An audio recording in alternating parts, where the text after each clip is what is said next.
all your pastry, bakery, and quality food, CK Restaurant is the only place to be. We do catering for birthdays, weddings, and all related services. We have all kinds of local foods, American, European, and even beyond.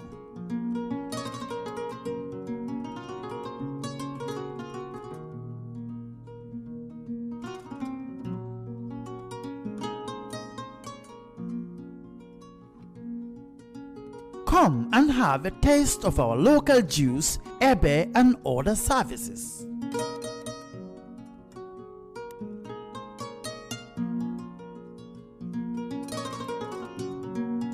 At CK Restaurant, customer satisfaction is our priority.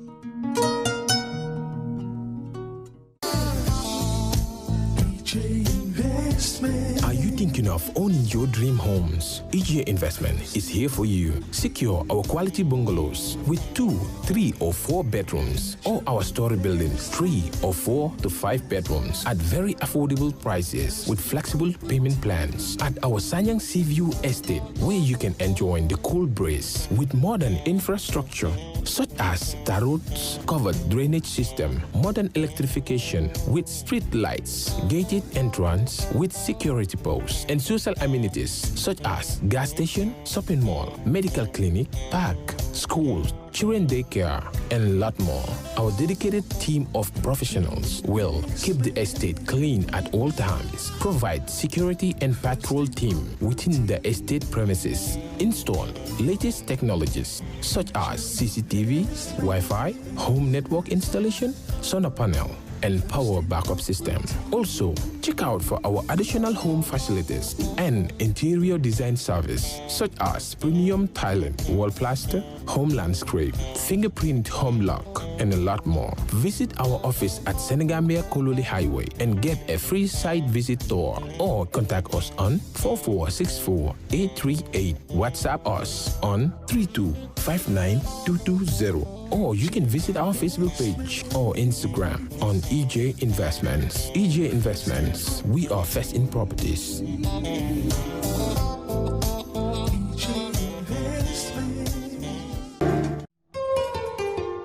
December 2021, one of the Gambia's most crucial elections is here. At Kerr Fatou, we got you covered. Our team of credible and knowledgeable analysts will bring you exclusive analysis of the event step by step and ballot by ballot coverage. They'll be joined by reputable studio guests to help analyze and break down key ballot issues to meet your needs. As candidates battle for the soul of the Gambia, our team of panelists will get you the information you need to make informed choices. Join our coverage, Race for the State House, every Thursday at 6 p.m. You decide, we got you covered. Your voice, your ballot with Kerr Fatou.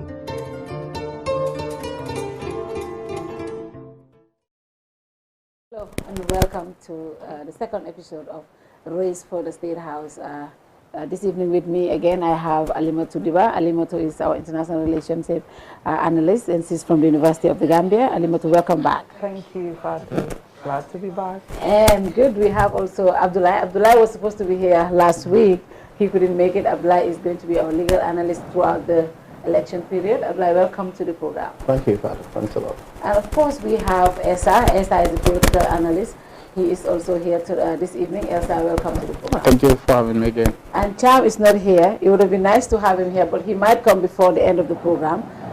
Last week we looked at the candidates, and we also talked about nominations. Yeah. Of course, nominations is over, and actually I remember saying the top 5 behind me, and Gavin Cham was saying, how would you know who is the top 5? But I think today we can announce that nominations is over, and out of the people on the bottom, only Ismaila has been rejected. We'll talk about the nominations. We'll also talk about the rejections. A lot of people are disappointed.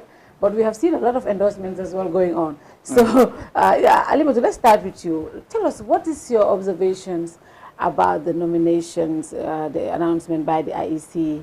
Was it something that you expected? Did you expect that this number of candidates we would have been rejected? Thank you, Fatou. I wouldn't say exactly a certain figure would be rejected, but I think we talked about this here last week, that we were anticipating that some of the candidates would not make it through through the nominations, and then I think Lamin Cham pointed out the 12 points here. And then we got into looking some of the candidates, some of the lack of policy, or we don't even know the agendas that they've been walking around, and then whether their groundworks were solid and all of that. And then seeing what happened on November 6th, I would say one or two disappointments or shocks, I would say. The fact that seeing the nature of the citizens' alliance, the nature of their party, how long they've been working on that was a shock. And I think that has reflected in the public's reaction as well. So that all takes us back to what we've been saying here over and over, that interesting times ahead. We are seeing new dynamics in our democracy now, seeing a party like CA where we thought that lots of things would be put into consideration, but oversights being pointed out, and also some legal questions that are surrounding that rejection alongside the GMC as well. Knowing my party, at least compared to Jame, being in the political atmosphere in the Gambia for a while. So some of those oversights I did not foresee, but the legal questions that have arisen from that are quite interesting, and I'm looking forward to our legal analyst here and how he goes around with that. So very interesting nominations, but the cut downs not necessarily very surprising. Wow. Esther, what was your observation? And also, would you say it was more of the experienced parties that made it out, apart from ESA, of course, ESA Fall? UDP is very experienced. Halifa and the Doi people have been here for, what, 30 years? Barrow is a new entrant, but he's surrounded by APRC and other, Ahmad Ba and the others, so they will have to understand how the game is played. But CA surprised me and a lot of people, even though they've been here for almost a year or two. And the ground game, they've been running around. Everyone seemed to think CA was a very, very organized party. So I don't know whether it was disorganization, whether it was lack of having people being really meticulous about how to put the things through. What would you say was the reason for some of these people, especially CA and my party? Thank you, Fatou. I think it's good that you pointed out the word meticulous, and that's where I'll pick it from. I think it was also shocking and surprising to me when I heard that the CA presidential aspirant Ismaila was rejected by the IEC. Well, I did not even know that IEC was to make this announcement at 5 p.m. To be honest, I was on an online meeting in my room. All of a sudden, I had people shouting, and I was like, "What's going on?" They said, "Oh, Dabo is accepted." I was like, "Oh, what is happening?" So IEC is making an announcement, and then I came. They told me that, "Well, Ismaila is rejected." I said, "Okay, what must have gone wrong?" So later, I checked the reasons for the rejection of Ismaila, my party, and some others. I think the reason that they said was they did not meet the required number of nominations in Banjul, 200. So, and what came to my mind initially was that, okay, what happened that these people did not meet the requirement? So later what I realized is that because CA also came out and said they submitted, in fact, 296 nominations for Banjul. But the questions that, or the thing that people should also put into consideration is that, fine, you might submit 296, but the rule also is that somebody cannot nominate one candidate and go and nominate another candidate. And what the IEC also raised, I spoke to someone, is that some of these candidates were also kind of duplicating.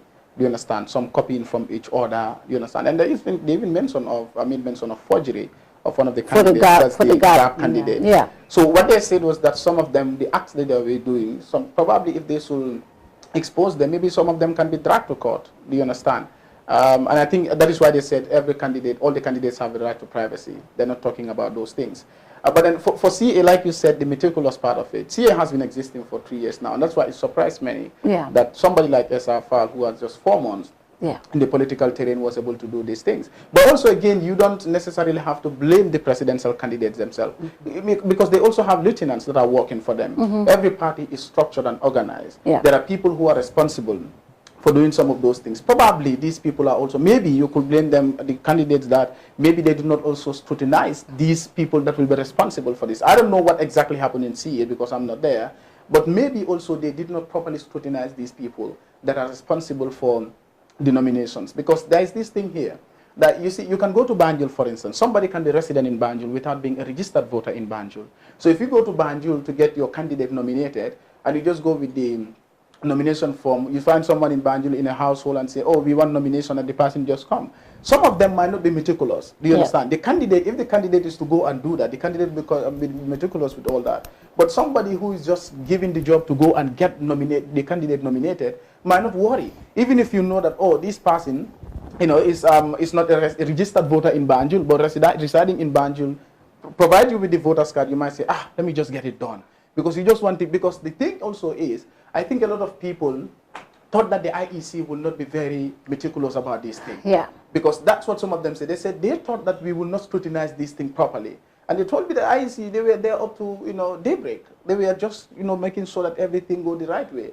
So I think, you know, it was a surprise to many that the IEC spent a lot of time to scrutinize all these nominations, one after the other, to make sure that those who, you know, because it's also a kind of dishonesty, especially on the part of the one who is accused of forgery, for instance. Yeah. You cannot be seeking for the highest office of the land and exercise or show that level of dishonesty at the first instance. So probably also, because people thought that IEC will not, you know, scrutinize these things properly as usual. IEC doesn't, they don't even abide by the rules. They know that even some of these parties that are existing, if they should go by the rules, some of them will not even exist. Yeah. So maybe that was what they had in mind. Let's just get it done. IEC will not verify this. But then it come out that, so if IEC realized that, you know, 2 or 3 people have nominated, somebody has nominated 3 candidates, and 2 other candidates, one candidate has been nominated earlier, and then nominates you again, so they try to minus. So you can submit 296, but once they deduct, they might realize that, okay, 100 plus have nominated somebody else, and then nominated you for the second time. Do you understand? So if they do that calculation, that deduction, then you wouldn't be able to meet the 200 criteria. I'm assuming this must have been the case. But probably, you know, because like I said, IEC is also insisting. But I think also the honor lies on the candidates that are rejected. It's not for the IEC to prove to us that these people did not meet the requirement. I think if the CA and other candidates like GMC, for instance, as a party, think that their candidates are qualified, they submitted the required number, I think it is also on them to come and prove to us that they did. But then the number is not important here.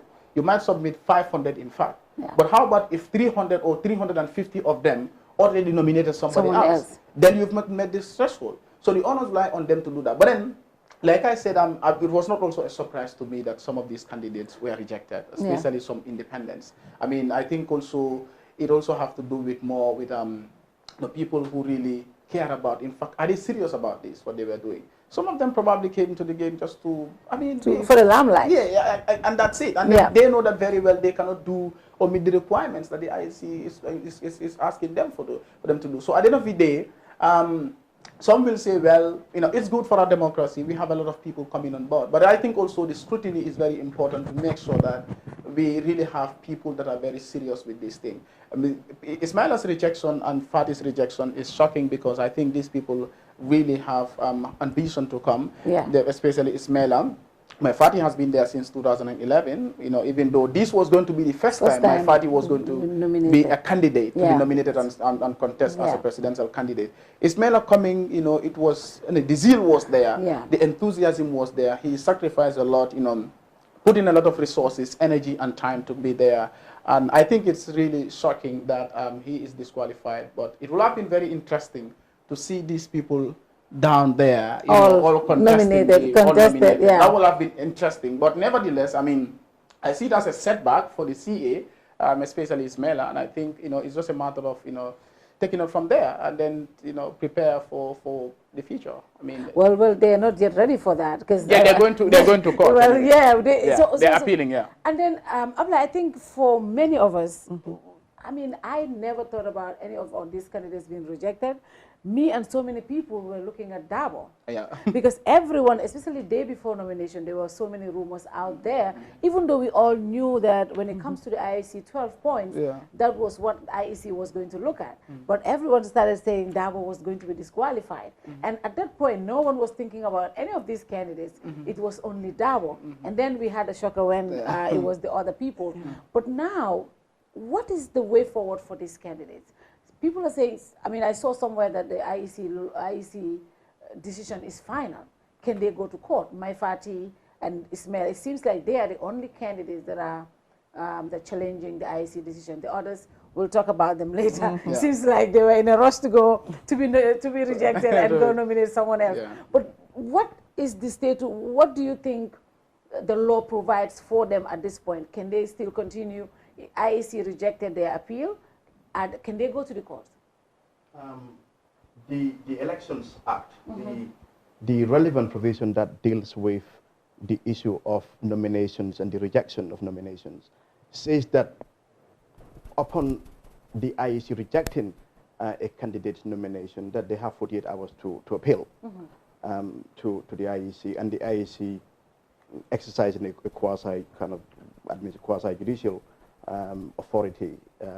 So in these cases, those who did, the IEC non-succeeded, so the IEC rejected their appeals. The Elections Act, in relation to the rejection of nominations, also states that the decision of the IEC is final and cannot be questioned by any court of law, which in law is known as an outstep clause. So in a way, that the intention of Parliament in passing that law is to make sure, so far as nominations are concerned, or any decisions arising from that, the ultimate decision of the IEC will be final and cannot be challenged in court.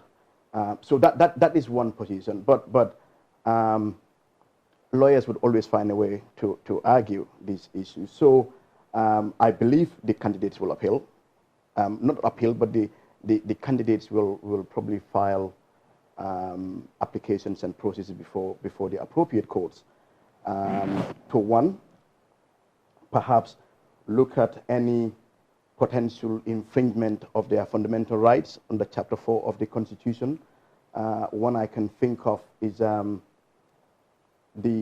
right to fully participate in an election or in a political process. So there is one that's about not only participating, but the one where you vote and to contest. So for Ismaila and Mr. Fatou, that may be an applicable provision, because they can argue that they've been deprived of the right, of a constitutional right to contest in next month's presidential election. So that is one argument. But there is another argument, constitutional provision that that public authorities, such as the IEC, in the exercise of their powers and functions, shall not do anything that unreasonably impedes or limits or interferes with rights of individuals within this the domain of politics and the election process. So there could be this argument that the entire process, or how the IEC may have conducted the nomination process, may have slightly impinged or interfered with those rights. So those are some of the issues that may be raised. But I believe CA and Mr. Fatou will file appropriate processes in court to challenge not only the decision of the IEC, but to probably seek for enforcement of their constitutional rights in order to participate as contenders in the election. This is going to be interesting. It brings us to the same argument we had. Had we had gotten a new electoral law, had we had gotten our new constitution, we wouldn't have been in all of these positions, because it would have been defined clearly. This has been an issue throughout the process of this election, and it's going to be throughout until we have a new constitution, Alimatu. Yeah, I would just relate that constitution to the issue of transition that because we know that is very central to our transitional process, and the issue of Gambia's position in the international arena. We know that it was the Human Rights Commission, the Constitution, the Review Commission, and having setbacks like that, having setbacks like that in our democratic process, in our democratic transition, raises a lot of concerns about where we stand in the new hope that we were trying to bring in with this government. Like I said here the last time, that having all these people, I mentioned policy here the last time when we came in, and then we had one of our members to say they don't have policies. Do you understand? So I see, and that some sort of concerns me with some of the people. I concluded here the last time that with the caliber of people we're seeing in our electoral discourse now, with the caliber of the candidates, we're seeing the seasoned politicians, but also other people bringing in other expertise. I was hoping that now that we're in the campaign era, or even through the nominations, they would bring in issues like that, as opposed to the type of personal attack politics that we continue to see, which I thought we would be moving on. Because this election is unprecedented. The ones, yes, people will say we've had elections before, but we should remember, taking it back a bit, Jawara came in after, through the after colonial rule, independence, and we had him for 30 years. After Jawara, we did not have any form of election. Jammeh came in through a coup. We do not have any democratic process. And Jammeh, we don't even need to go into that, through how much our democracy was undermined, that we didn't even have issues like having the commission, Constitutional Review Commission, other forms of commissions as being prioritized in our country, right, in governance. And then 2016 happened. When 2016 happened, we saw that we saw the main debate, the unprecedented debate, that people were foreseeing a system change, or that the coalition will usher in new types of governance, policy reforms, constitutional reforms, and all of that. But then we were blinded by one thing, that we wanted Jammeh out, while we were blinded on other important sectors. And among those sectors are things like the constitutional reform. Among those sectors are security reform. So what we did is we brought in a coalition where the ultimate purpose was just to get rid of one person. And then as we go along, we figure things out. And I think that approach is what led us to this, that as we go along, we figure things out. We cannot figure things out like our Constitution. We had such an important document being just thrown out because of partisan politics that we had in our parliament. So with issues like that, and having our National Human Rights, our TRRC, going through due process, bringing out the atrocious human rights violations that we had in this country, like for a number of years, ushering in not just torture, but then the sexual gender-based violence and other forms of violence in this country, or human rights violations, ushering all that in. And now we're just at staggering point regarding that report, the TRRC. We don't know what will be the fate of that report. So when some of these candidates come, food self-sufficiency is important. The health sector is crumbling. The security sector is crumbling. But I just hope that they would bring in things like that to bring those into our political discourse, include them in not just in their policies, but prioritize them as much as health, as much as security reform, as much as food self-sufficiency, to show that this country is transitioning not just to revamp our security sector or to get rid of an incumbent, but to multi-sectoral approaches. So I think that things like the Constitution, its centrality, human rights, the health sector, all of them should be brought into their manifestos, into their policies. And let's drive this very important political era in our history towards policy reforms, towards multi-sectoral approaches, and just do away from what we've been seeing in the past. And the elephant in the room, I'm sure we'll talk about it, ethnicity, ethnopolitics, and things like that. So I just hope they bring up things like that, because their equal is important. Yes, people, we have malnutrition in this country. Yes, we have maternal mortality as concerns. These are instant effects we are seeing, but then foresight. Let's bring in foresight and usher in some of these things as well in our politics. In our politics. Yes, I think building on what she was saying, bringing policies in our discussion is important. When we sat here last week, we talked about all of these candidates. How many of them really are in for the right reasons? And what we have seen is after the nominations, a lot of them started running to the president to endorse the president because they think that's where the money is. Some of them think that's where the winning thing is going to be. And it just makes you think, really, when some of them were campaigning, they were saying this is the worst president. And they were really going after him, saying he had bad policies, he had this and that. And today they just go there and endorse him just right after being rejected. What does that tell us about any of them? Because to be honest, it's important to look at people, what their records are, and what they said yesterday and what they're saying today. And also, when you look at the social media, people are calling for coalition against the incumbent. But how genuine is that coalition against the incumbent? Are we doing it just to remove him, or are we doing it because we want a real system change? It's important. Yes, we might want to remove the president, but for what reason? Is also very, very pertinent.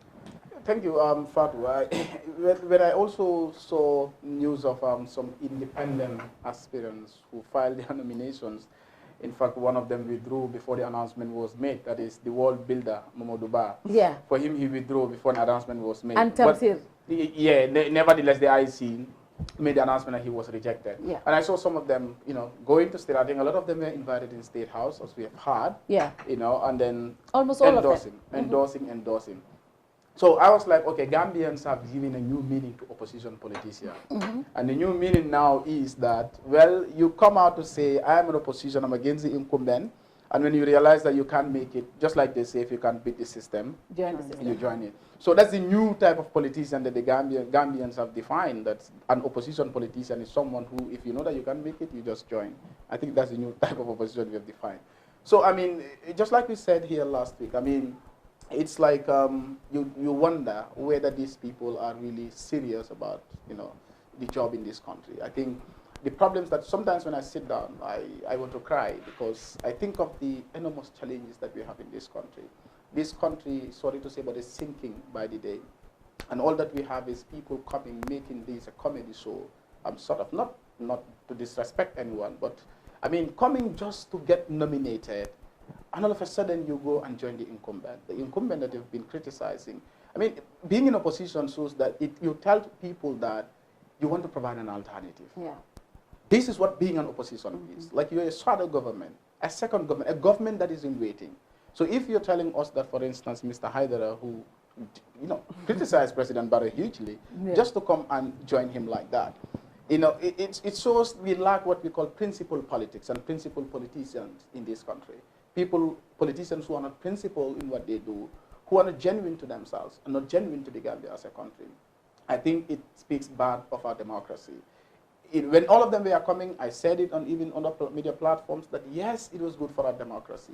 Yes, it shows that political pluralism is working. Yes, it shows that political liberalism is working. The people have the right to participate freely in politics in this country, which is encouraging. But having to see most of them now changing to join the incumbent, a lot of them. Those who even join other oppositions, I can understand because you still believe that you need to change government. Yeah. But if you go and join government, it shows something. I mean, one of them, the one that I'm disappointed most, is Tamsir Jase. I hold him high. I have high regards for him. I think he's too smart to go that way, to go that low, in the sense that you can't just come as an opposition. You want to provide an alternative to the citizens, and all of a sudden, you think that your vision aligned with the vision of the president. When did you realize that your vision aligned with the vision of the president? I think one of them also, who did not even file his nominations, Babukar Jeng. Yeah. Also, when he joined, he said, I think my vision aligned with the vision of the president. I was like, since when did your vision align with his vision? Yeah. Do you understand? One of the followers of Tamsir was telling me that, Tamsir is an expert in security and he thinks that he can do better with Barrow in power. I said, then why declare that he was going to be in opposition? Why in the first place? You could have joined the camp. But I think also it's like, some probably are looking for an opportunity somewhere. I don't want to conclude on their motives of joining, but I think, it shows us that some of them are looking for opportunities. And it seems like Barrow's camp is already inundated. Yeah. The Tombonjara executive, some are waiting. A grand coalition. Some are waiting. If Barrow will win, maybe some of them are expecting ministerial position, and these ones are also coming. Yeah. So you'll see infighting, at the end of the day. To the question of, opposition coalition. Yeah. Gambians are not used to, I think the politics of coalition building is something new in the Gambia. Yeah. We've been having fragmented alliances, in even Jammeh's time. We have had the NAD, which disintegrated, but Halifa contested on the NAD. We have seen the United Front, led by Hamad Ba in 2011 together with Doi. We have also seen the UDP, GPDP, NRP alliance in 2006. We've been having fragmented alliances, but a grand coalition that was able to unseat an incumbent, we have never had in our politics. And it seems like it is becoming, every Gambian that you talk to, they will tell you that, well, there should be a coalition among the opposition. Yeah. It seems like we're getting it to be, we think, it's normal. Yeah. So I tell people that, look, the danger is that the mess that we are in today is because of a coalition. Yeah, nobody is saying that there shouldn't be any coalition, but the mess that we are in today is because of a coalition. Yeah. Do we just want to form coalitions to remove an incumbent? Exactly. And that is why, in fact, kudos to them. I respect Doi for that position this time around, when they said clearly that they are not going into coalition for the sake of going into coalition. They must go into coalition based on principle. Yeah. Because we all understand the circumstances that led to the 2016 coalition. But look at the alliance between GMC, CA, GFA, all those parties. Look at it, how it all ended. It shows there was no seriousness in this. Do you understand? Especially parties like CA, for instance. I always say this, when you're coming for the first time as a political party, for the first time in politics when you're coming, you should go alone because you are testing your strength. Coalitions are not good for you. This is what GDC did in 2016. Yep. They did not join the coalition because it was a first time. They went alone and they were able to at least do something good. 17%. Because 17%. I mean, Doi, when they came, Doi has never had 17%. The highest they had, I think, 6% or 7%. NRP has never had even up to 10%. So GDC coming for the first time, they were able to test their strength. Yeah. I think CA as well. Ismaila as someone who has, he wants to be in politics, he wants to build career in that. I think it would have been better for them to go alone. But it was like, it was done in a rush.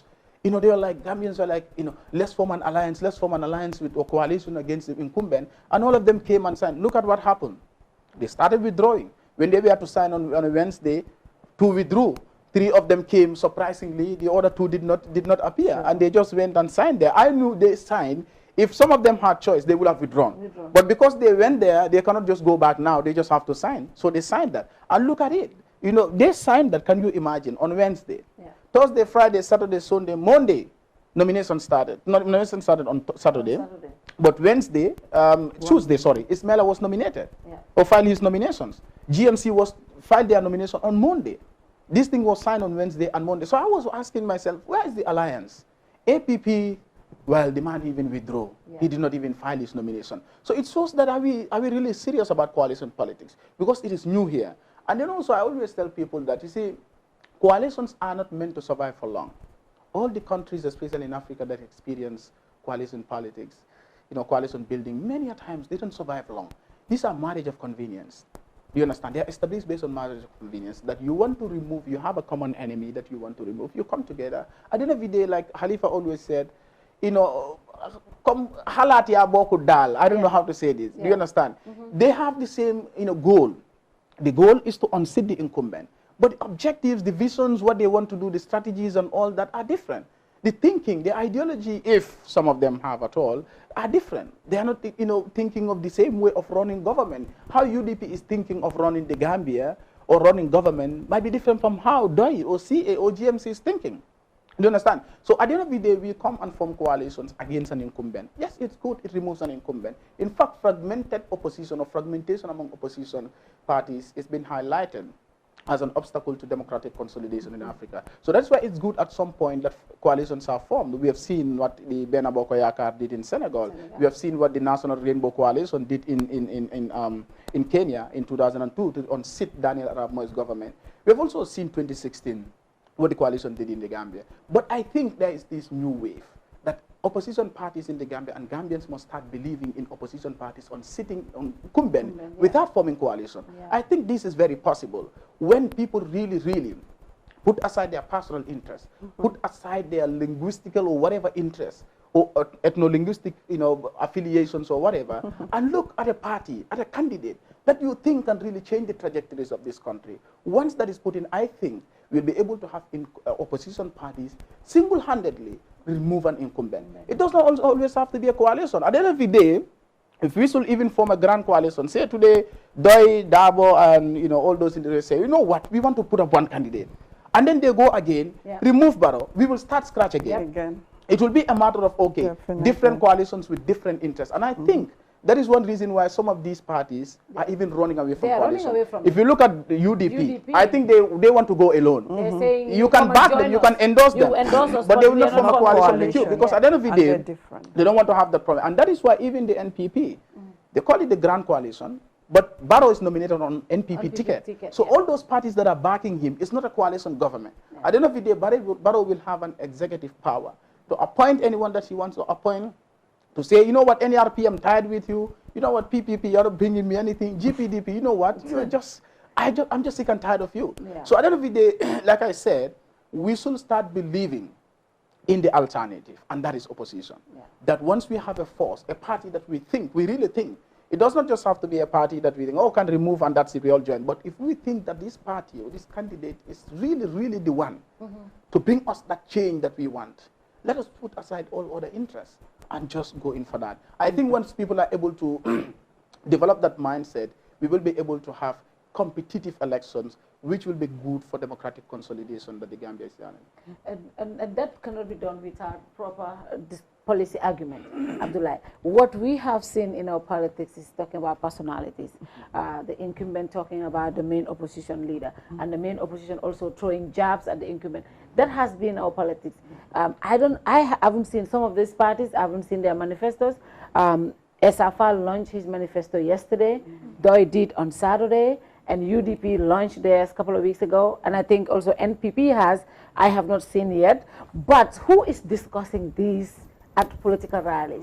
We're only throwing jabs at each other, and it has gone to that level now. How are we going to know even what the choice is if we continue this kind of conversation? Yeah, you're right. But I think I agree with both panelists. I think just to go back to some of the discussions, some of the issues that they were raising.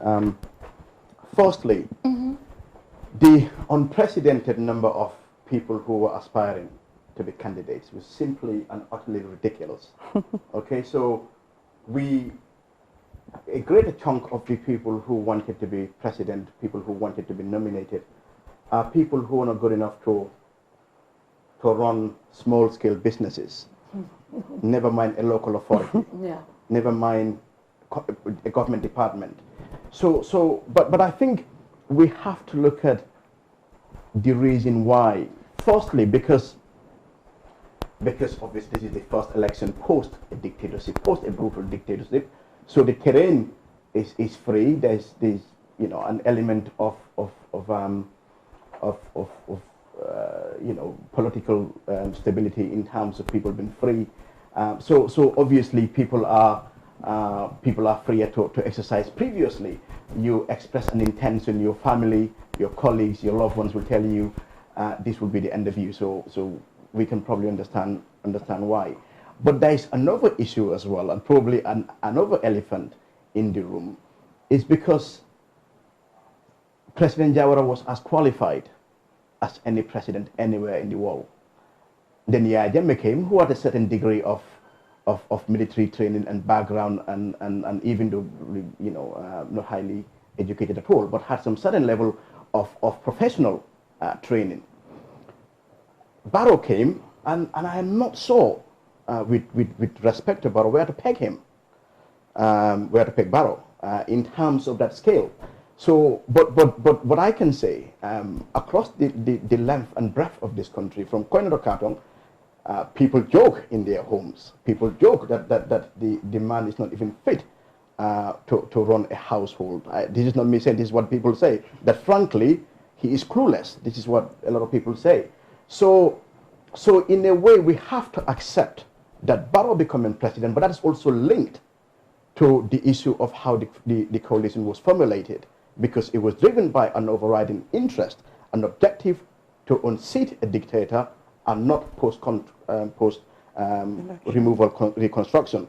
So therefore, some of these people will look at President Barrow and thinking, in terms of experience, in terms of education, in terms of pedigree, we're in the same boat, and therefore, if he can do it, I can do it too. So so you can argue it in terms of the calculus and the benchmark and the yardstick had really been lowered. Yeah. That is a fact. It's been significantly lowered.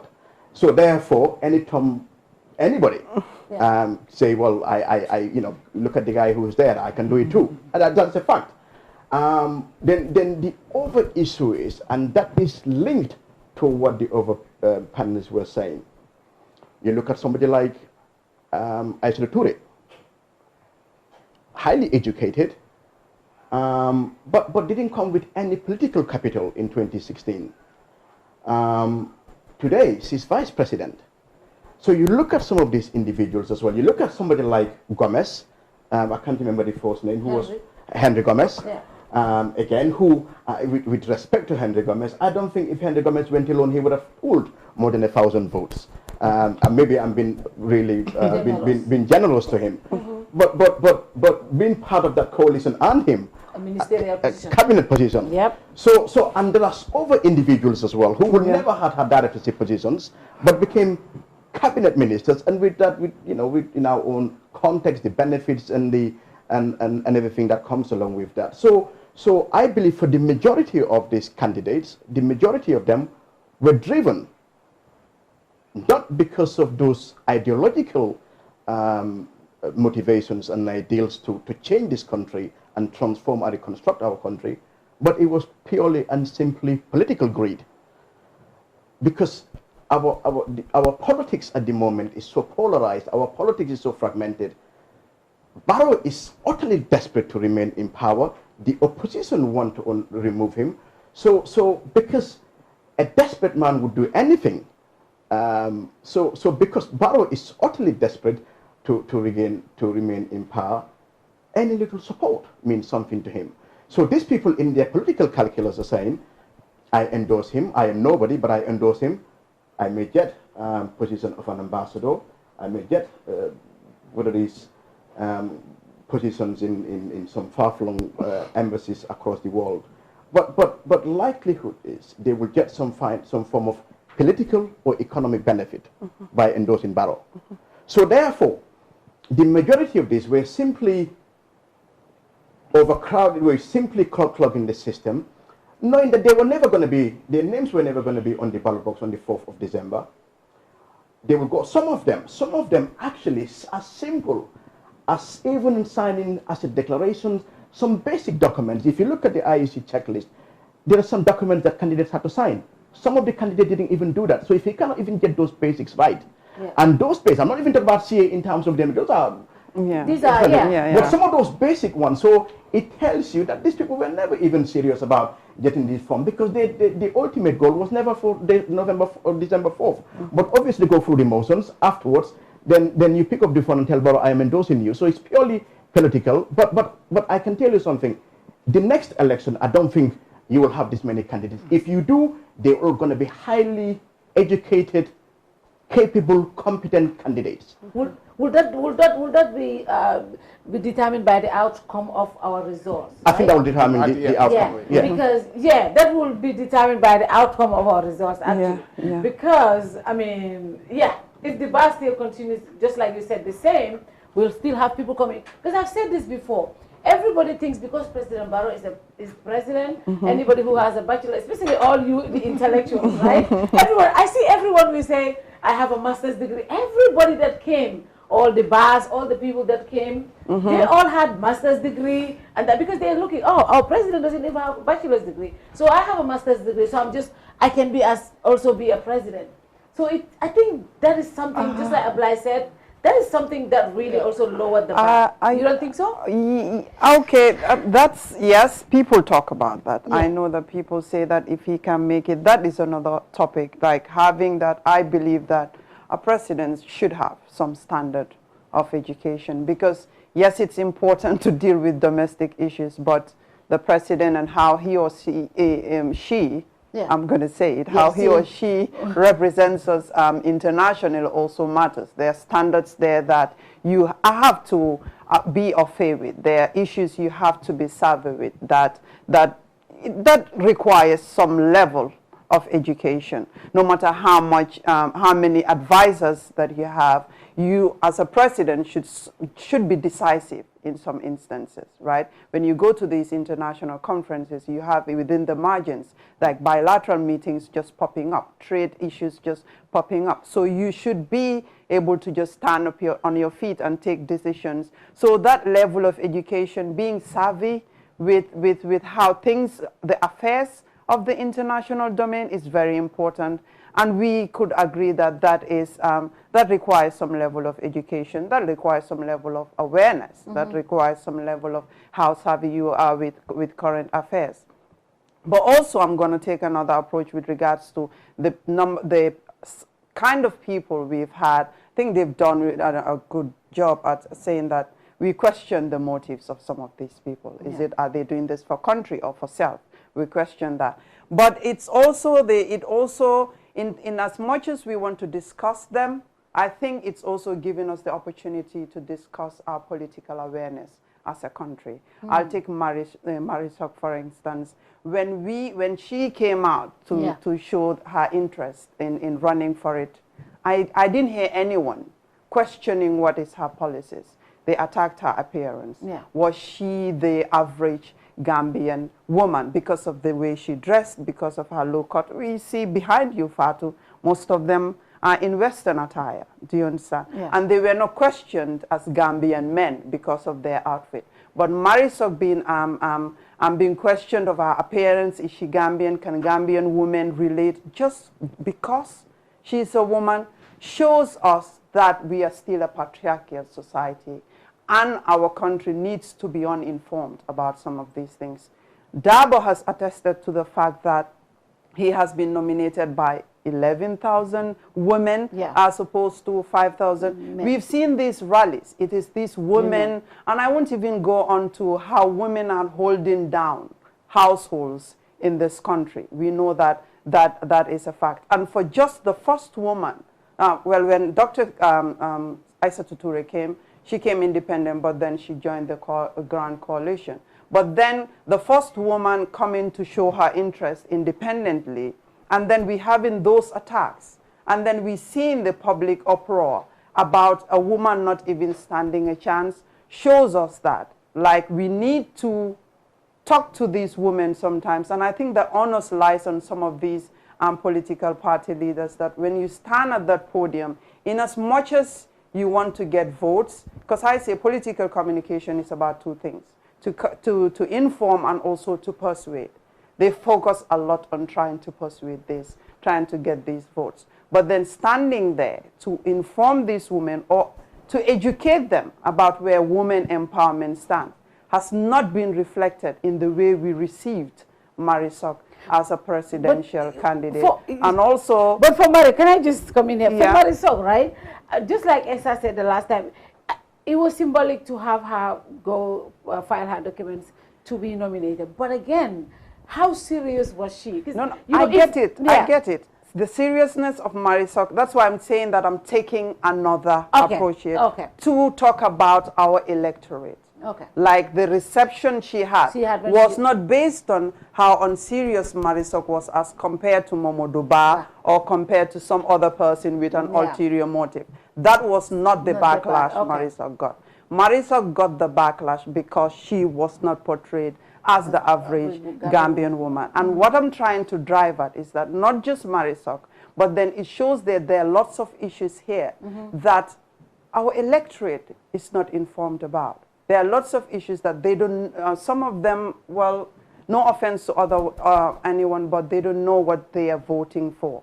They're just voting for these individuals along ethnic lines or along other ties. Like sociocultural ties are important, but are they supposed to be the decisive thing that drives these people to vote? I pointed out Marisol because it was like when I saw some of those things, even from educated people, I was shocked. I was taken aback. It just cemented the notion that we have that we're still a patriarchal society. And then other issues, people that are committed to UDP or the APRC, they're like generational voters. They're voting, their minds have been made up from 2011. Do you understand? Yeah. So what I'm trying to drive at is that we know we have that very ill-informed electorate at the moment. So what are the political parties, or as we call it, these people racing for the State House?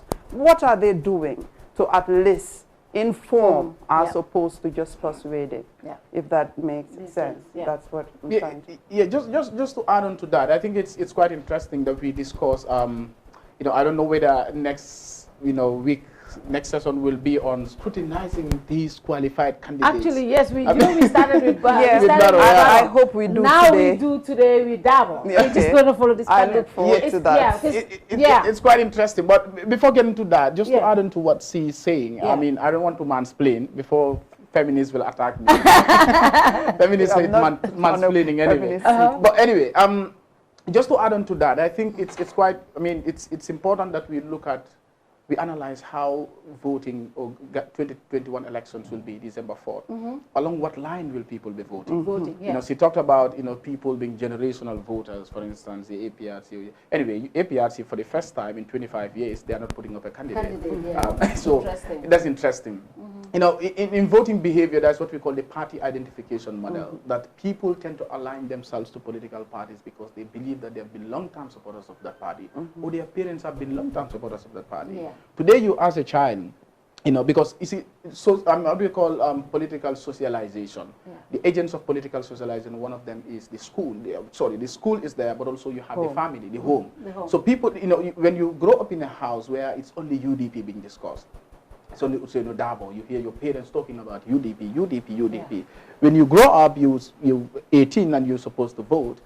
You may tend to vote for UDP, or you're supposed to say no Dabo because your parents have been long-term supporters.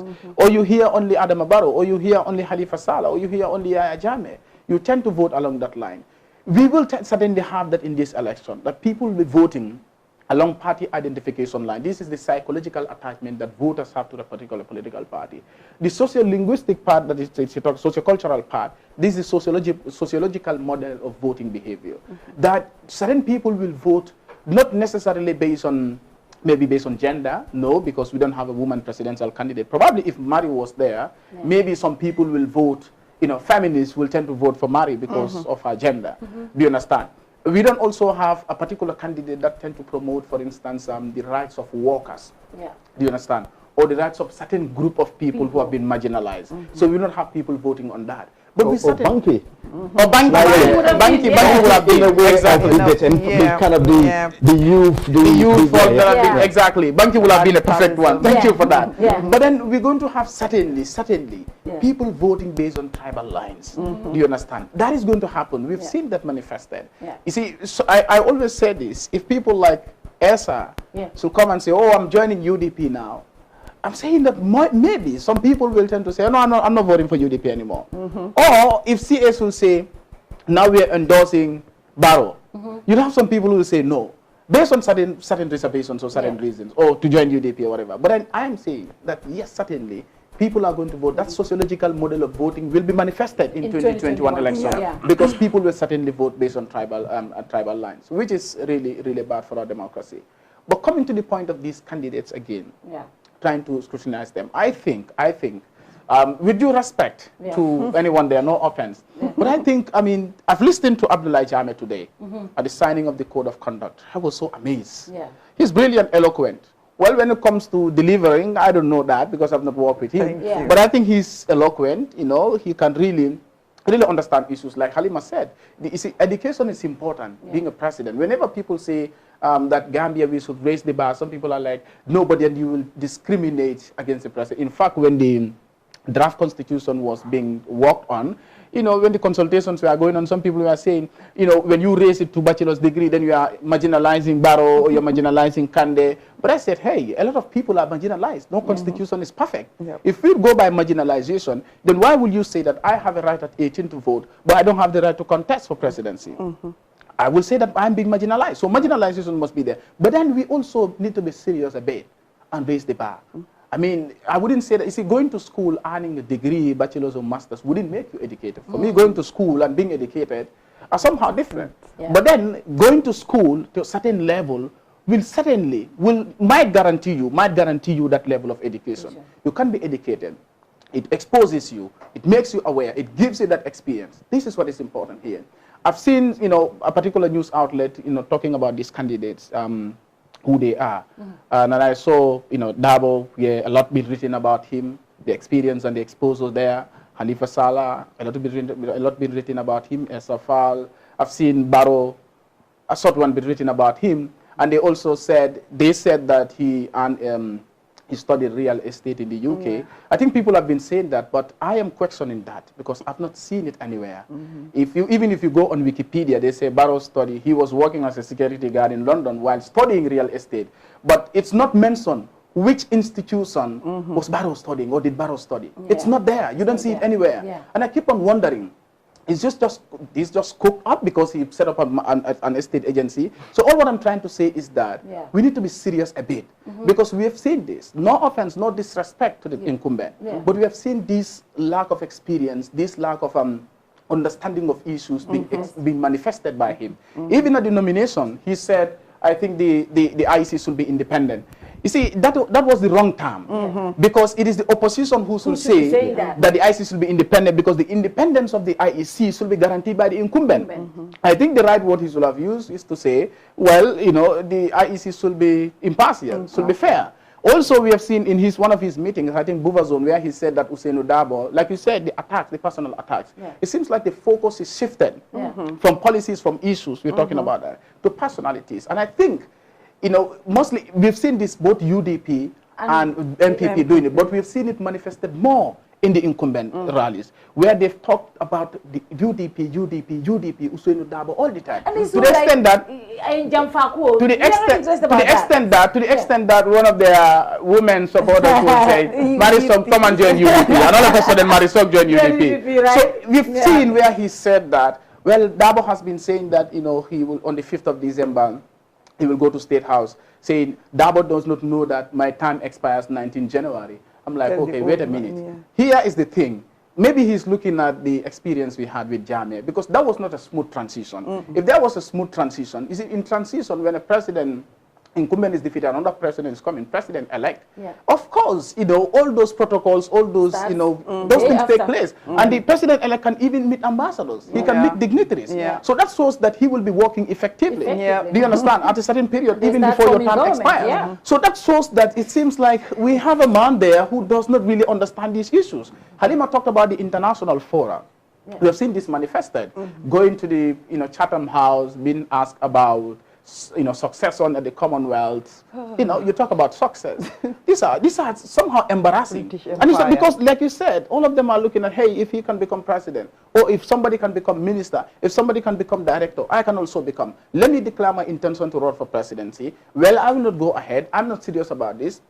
But at the end of the day, like you said, the incumbent is desperate, utterly desperate to seek re-election, to be re-elected, okay, on December 4th. And then they can just come their support, even if these people are bringing 5 people, because I'm not sure whether some of them are bringing even 100 people. But even if they're bringing 5 people, the incumbent will not you know, belittle that. He will wholeheartedly accept that 5 votes to come because it's simple majority. You can beat someone by 10. So I think the seriousness must be seen. We must see. I see all of them. The 5 candidates: Abdullah Jammeh, Esrafal, Halifa Sallah, Mama Kande to also a level. I think, you know, he's also to a level. Usainu Dabo, these are all brilliant. I think when I listen to them, even today, Dabo, it was a very short statement. But why are you excluding Barrow then? Well, we're just being honest here, Fatou. I'm not disrespect to him. This is the fact. And even people, sometimes, people who are telling you that, you interact with some people, they tell you that, well, I am going to vote for Barrow, they tell you that I know he is not capable, he is not the deal, but I'm going to vote for him. This is the fact. We have to talk about these things. So I see these 5 candidates, especially 4 of them, Dabo, Khalifa, you would not talk about Khalifa, Esafal, Abdullah Jabba. These are brilliant, exposed, experienced, talented and knowledgeable. And I think with them, the Gambia could be in safer hands when we talk about the issue of changing this country for better. Well, no disrespect to him. He's the incumbent. He's His Excellency. He's right now #1 Marina Parade. But, I mean, I think also, like you said, the bar has been lowered so low that, people think that if somebody like Barrow can be there, I can be there. And then you look at the meetings. They are going on right now. The president standing to say that, well, I build university, I'll bring you this, I'll bring you that, I'll bring you that. This is the type of politics that we're talking about in this country. Last week I made mention of this here. Here we have a country for more than 2 weeks without petrol, without fuel. We have shortage of fuel in this country. The president got nominated on that day. In serious countries, it will have turned into protest to block his nomination from going on. Do you understand? We have a country where living standard is just skyrocketing every day. The president seems not to care about that. We have a president who has never even visited any hospital in this country. People dying in this country every now and then. It shows lack of remorse. It shows lack of concern for the trauma, the difficulty, the challenge that average Gambian is going through. And sadly, like I said, that we are not voting based on issue. I only hope and wish, in fact, I wished in the past tense that this election was going to be issue voting, that Gambians were going to look at. Not to say that, oh, Khalifa Saleh is doing, he's this. No, I'm not interested. If Khalifa is capable of running this country, why not give it to him? Not to say that Esafal is this, he's this arrogant, he is this, that. If SI is capable of running this country, why not give it to him? Not to say that Usainu Dabo has been in the game for how long, he is power hungry. If Usainu Dabo is the right man for the job, why not give it to him? If Abdullah Jame, if Mama Kande, if these people are the right people to run this country, to change this country for good, why can't you give them a chance and opportunity to be at the helm of affairs? Instead of saying that, well, I know the incumbent is not the one, but I will still vote for him. I don't want this one to be there. It speaks about the political culture, the parochial political culture of this country. And that is a threat to democratic consolidation in the Gambia. We'll take our first commercial break. We will look at the nomination video. When we come back, we'll look at, today we're looking at Usainu Dabo. We'll look at Usainu Dabo. What qualities does he have? What are his weaknesses as well? Because, we have to look at all these candidates. This segment, we did President Barrow last week. So we'll look at Usainu Dabo today. So we'll look at this video with the IC chairman and also the announcements of under rejection. So when we come back, we look at Dabo. My Ahmed Fati, he has not complied with Section 42(2)(a), being that in Banjul administrative area, he submitted the support of nomination by less than 200 registered voters, as opposed to legal requirement that the candidate for election to the office of president shall be nominated in the prescribed Form 1A, Form 1 Part A of the first schedule, by more than 5,000 voters whose names appear in the register of voters with at least 200 voters from each administrative area. My Ahmed Fati's nomination is hereby rejected in accordance with Section 47(1) of the Elections Act. CA Ismail Sise. He has not complied with Section 42(2)(a) in that in Banjul administrative area, he submitted the support of nomination of less than 200 registered voters, as opposed to the legal requirement that the candidate for election of the office of president shall be nominated in the prescribed Form 1 Part A of the first schedule by not less than 5,000 voters whose names appear in the register of voters with at least 200 voters from each administrative area. Ismail Sise's nomination is hereby rejected in accordance with Section 47(1) of the Elections Act. And now those qualified to contest the elections come 4th December. 1. E.N.M. Usainu Dabo, duly nominated.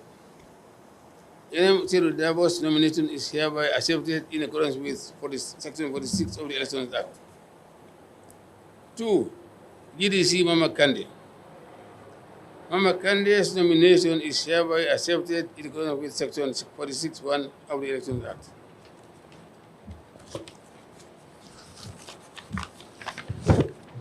3.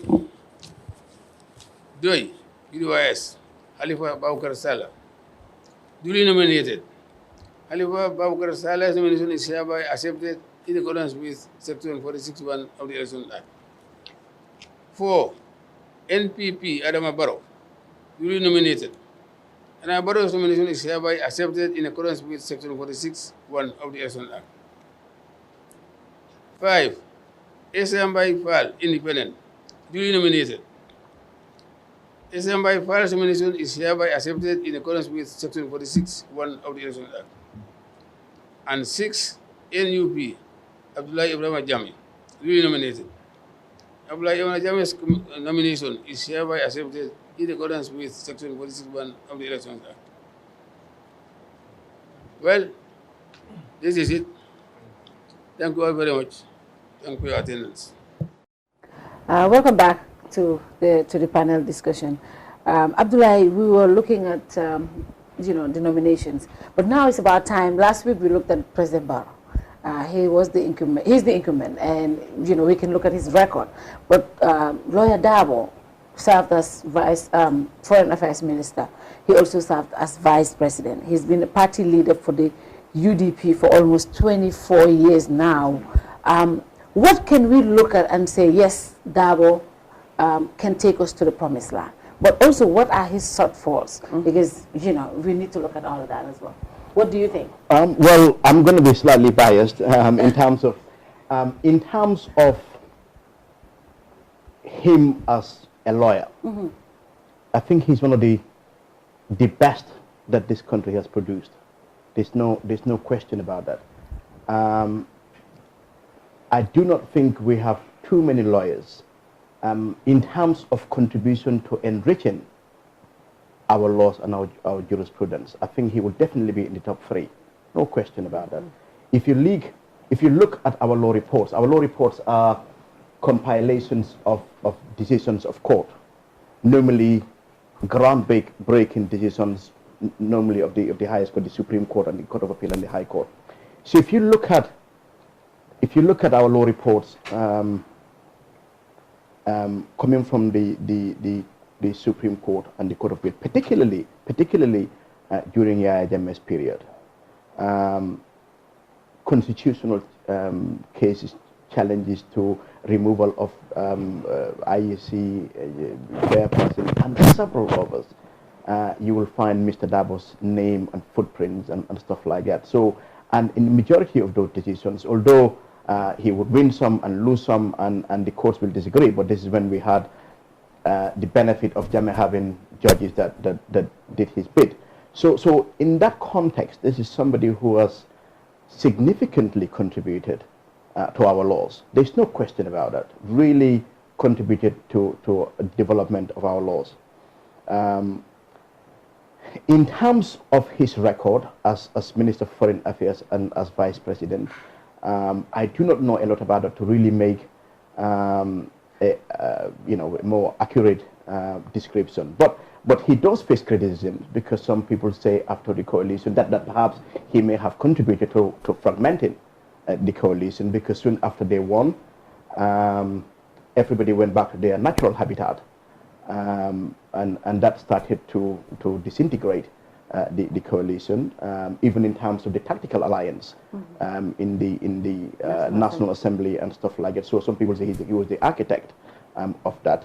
I'm just saying what people say, but also criticisms that UDP, the people in foreign affairs, people who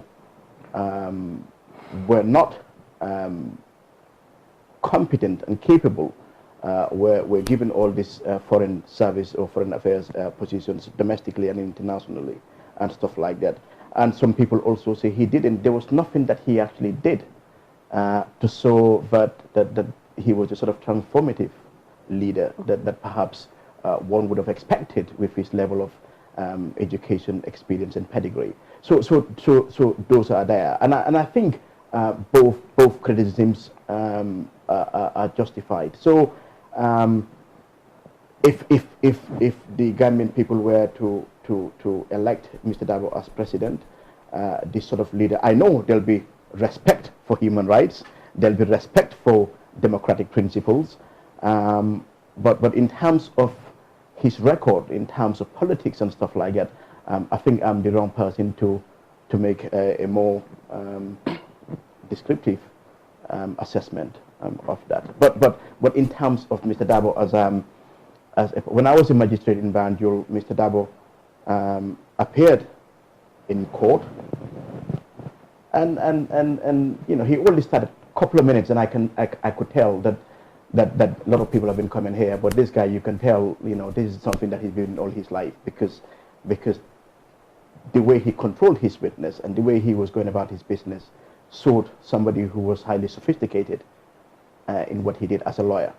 And I invited him to my chambers after the case, and we had a conversation, and he had really wonderful pieces of advice for me and stuff like that. So afterwards, I was really, you know, this is a really wonderful human being, although people do argue that he's a better lawyer than politician. But it's up to the Gambian electorate to make an assessment on that. Alima, Mr. Lawyer Oceano Dabo. All right. I think it's good we look at the politician. You know, the lawyers will always give a fine. But let's look at this politician. Definitely a man of lots of accolades. Like, yeah, a man of accolades, a man of standards as a legal practitioner. I'm not privy, as he was, to work with him and all of that. But his legal profession and all will not be questioned. But Dabo as the politician, for me, where I would start it off from, what I tell Dabo sort of gave us Barrow. Then with all these analysis that we are having, he did not just give us Barrow, but he walked with Barrow, and they came at a time when this country was yearning change, transformation, and Dabo as the vice president, Dabo as the foreign minister, then we did not see any tangible change that we were hoping for a man of such accolades, right? And then sometimes he makes certain statements, right? And then you sit back and you question him. You have your doubts about him as a leader. And one of my things about him is we just talk about it. Yeah. We hear the backlash that UDP gets, that they're sort of stereotyped to be more of the violent of party. They tend to be more of the aggressive. And then Lawyer Dabo being the kind of man that he's seen as Baba, a man of integrity. It would be very good or very important to have a leader of such a party that has so many controversies surrounding it, so many serious issues about ethnicity, about aggression and all of that surrounding his party, that he takes up responsibility anytime these things come up, because this country is at a fragile state when it comes to such issues of fragmentation. That Lawyer Dabo should take a stand, I believe, to address these issues, bring in codes of conduct within his party, issues of discipline for those who are found wanting for issues like that. And when he takes the platform, whenever he takes a platform, we know, as Esa said, people would vote along ethnic lines. People would vote along social-linguistic lines. So I would, yes, his policies, and I would want to hear Dabo talk more about policies instead of attacking.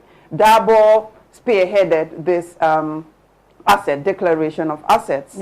And he has said it's sort of a challenge to Barrow. So it makes you sit back. Is it Dabo just spearheading accountability, transparency, or is it a political strategy because he knows something that we don't know and he wants Barrow to declare, so sort of putting Barrow under the bus, or is it a transparent leader that we are yearning for this country? That's one thing. And then going back to the podium again, you know, Dabo knows, you and I know, that most of his supporters, they would say that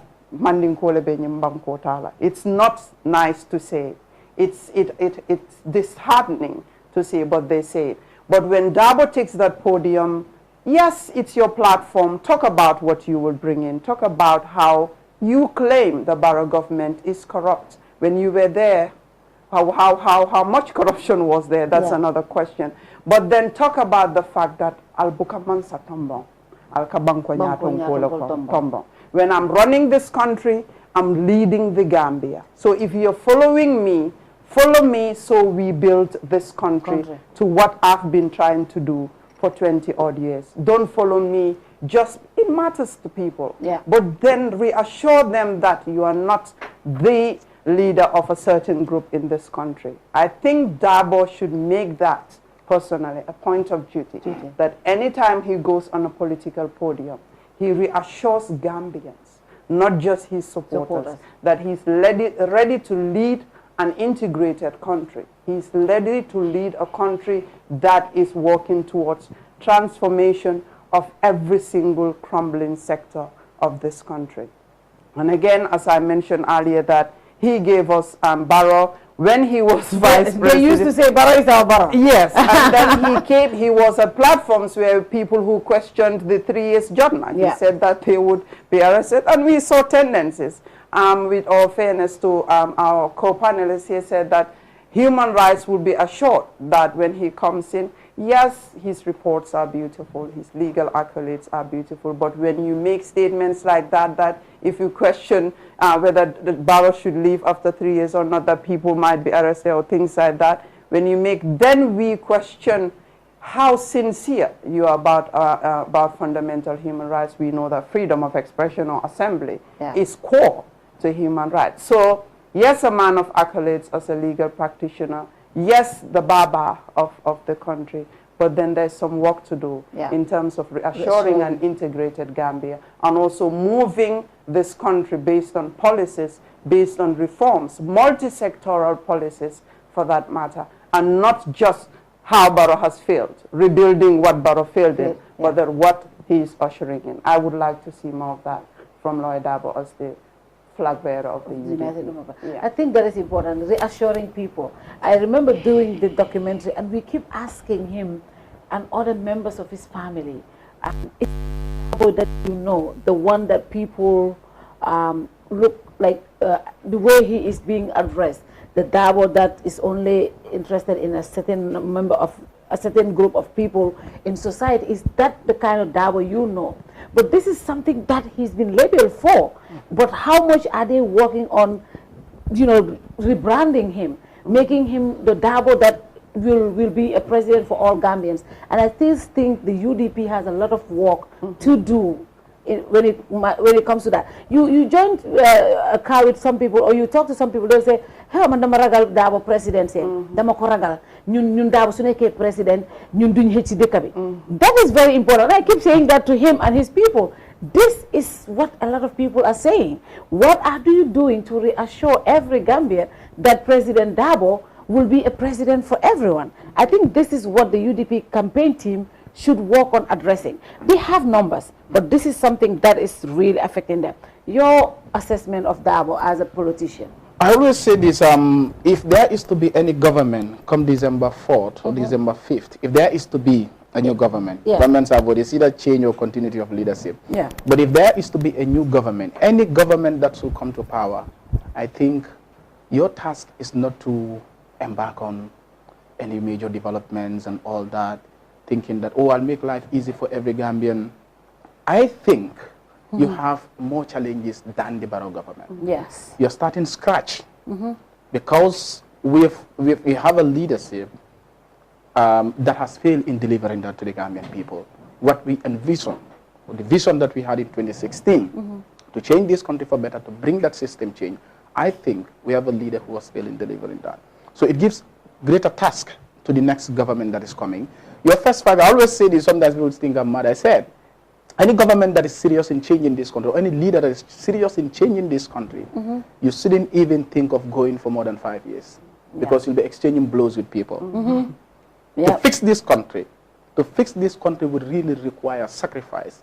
Sacrificing even your second term or third term, sacrificing your presidency, just to make sure that at least we have a start. In 5 years, we wouldn't be able to do much, but we'll be able to start from somewhere. Coming to the point of reassuring Gambians, like you said, I think this is something that you hear a lot of times when you talk to some people, why they will not even vote for Dabo. Some, well, they have no reason. Sometimes you ask some, like today I was engaging with someone and she was like, no, I'm not voting for him. I don't like him. I said, okay, can you tell me why? She said, no, I didn't just like him. Suni Rabia andut rek, and I was like, you don't give me reason. You understand? Yeah. So, just like when Obama came in 2009, his victory speech, he said, America, there will be challenges, there will be setbacks. And any government that will come, if Davos will be elected president, this is a challenge that he will have to deal with.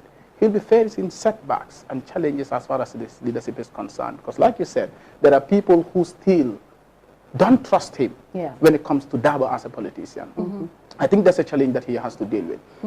But legally, I will not also go into that because I don't know much about his track record because Mr. Fatou is a lawyer, so he knows much about that. He wouldn't want to talk about the political aspect, but I think I will talk more about that aspect. So legally, he has been, what I've seen, what I've heard, okay, let me say what I've heard and what I've also seen in the documentary, I think he has done tremendously well. No one questions, his legal, career or the work he has done in the legal domain. I think fantastic, kudos to him for that. Coming to the political career, I will start from 1996 when he came as a candidate for the UDP. When the UDP was created, the PPP and the NCP were the ones that were banned when Jammeh came in 94. Then the UDP was born from the NCP and PPP people who came together and formed the United Democratic Party. Dabo was not part of the founders, according to what we read from literature. He was invited, and from the documentary I heard that he said that when he was invited, he had to go back to his people and inform them of the decision, and he called his family, the wives and the kids, to tell them that, look, I'm now going into politics.